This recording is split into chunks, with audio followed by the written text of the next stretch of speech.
Halo semuanya, malam ini saya mau cerita yang berjudul mengikuti kajian. Langsung saja ke ceritanya. Sebelum mengikuti kajian di Masjid Al-Ikhlas Jakarta Selatan, aku sempat menelpon Asa apakah mau ikut kajian enggak. Tapi aku pun tidak bisa memaksa dia untuk mengikuti. Harus yakin dulu dan hatinya. Selama beberapa menit kemudian akhirnya nelpon. Aku diangkat juga, tapi bicaranya secara bisik-bisik membuatku makin berpikiran negatif thinking. Tak berselang lama temanku sudah datang ke kontrakan. Sebelum berangkat pikiranku makin kacau saja mengenai Asa. Takutnya masih melakukan kejahatan. Namun ada saja yang membuatku untuk tidak ikut dulu kajian hari ini. Kenapa ya perasaan ini selalu saja mengarah ke Elsa? Apakah ini pertanda ada sesuatu yang gak beres? Tapi entah kenapa makin kesini kok makin khawatir saja sama Elsa. Apa perlu ya bilang ke temanku bahwa aku ada keperluan lain? Itu kan namanya berbohong. Kalau curiga bagaimana? Sedangkan Firdaus sama Rita sudah mempercayaiku untuk kembali berteman dengannya. Tak berselang lama hatiku mulai khawatir kepadanya, walau hanya sebatas ingin mengetahui kenapa tidak mau ikut kajian dengan cara bisik-bisik dalam telepon. Kalau seperti itu berarti dia nggak serius bertobat. Namun dalam benakku masih berpikiran positive thinking. Apapun alasannya, aku ingin kamu benar-benar bertobat demi nama baikmu. Aku gak bisa membantu memberikan alasan kepada mereka yang masih berpikiran negatif tentangmu. Namun dalam benakku yakin bahwa dirimu sebenarnya baik. Berhubung adanya gengsi dalam hidupmu, terpaksa harus menutupinya.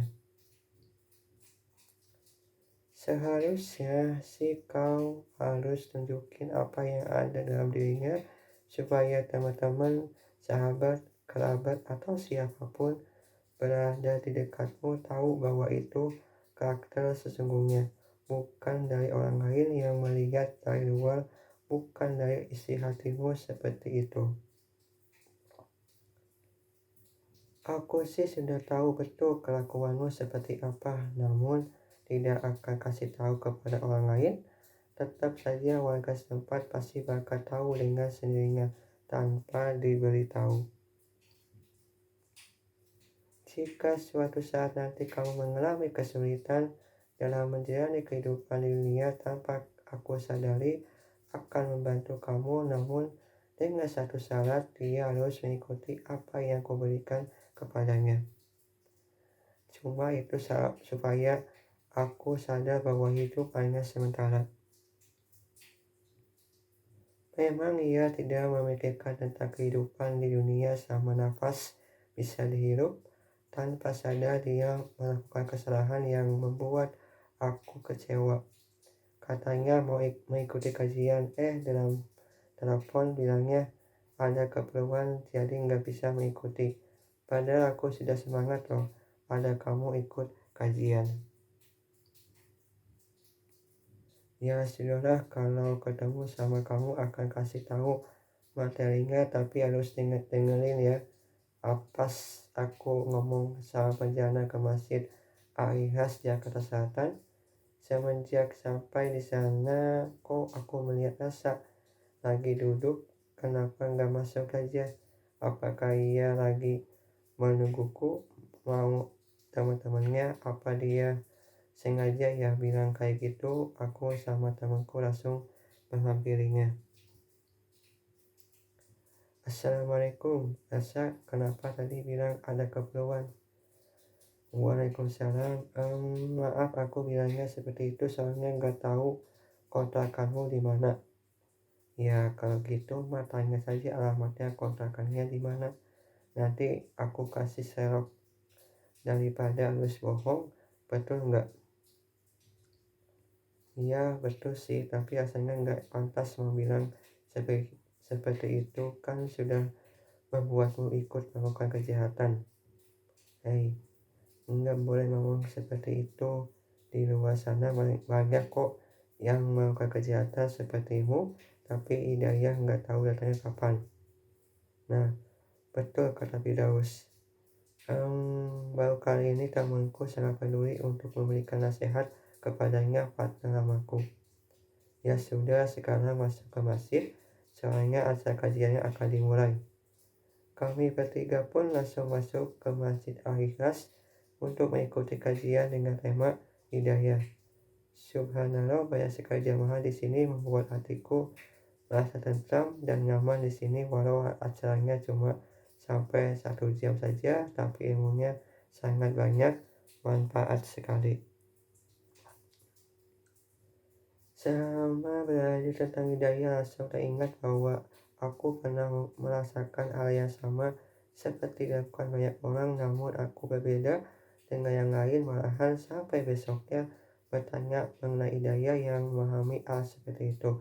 Tapi mereka menyuruhku untuk mengikuti kajian membahas tentang hidayah. Selama Bapak menunggu akhirnya bisa ikut juga bersama temanku, walaupun ada yang menyebalkan sih, yaitu partner lamaku. Haha, membuatku merasa aneh atas kelakuannya. Daripada harus berpikir negatif sama dia, ya sudah percaya aja alasannya. Selesai kajian, kami bertiga langsung melaksanakan sholat maghrib dulu sebelum pulang, tapi cuma satu yang gak bisa ikut sholat berjamaah, yaitu Rita, karena ada keperluan yang belum selesai. Jadinya selepas selesai itu langsung ke kantor perusahaan kebahagiaan. Tapi kok kenapa pas ia nggak ada di sini jantung makin nggak karuan? Ya apakah ini pertanda bahwa aku mulai jatuh cinta kepadanya? Itu mah pikiran aku saja, mana mungkin aku suka sama Rita. Hahaha.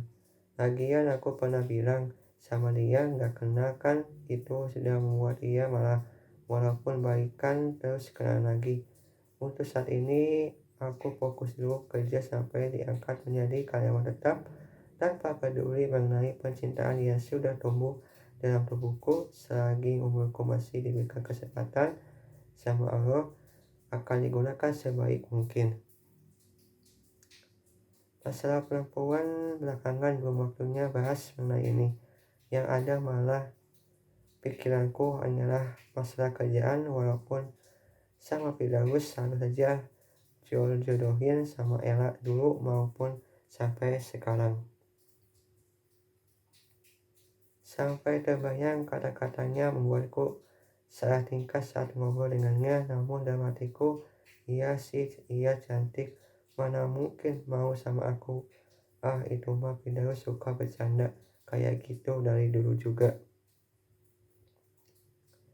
Nah, selepas sampai di kontrakan, kenapa pikiranku ada nama Rita?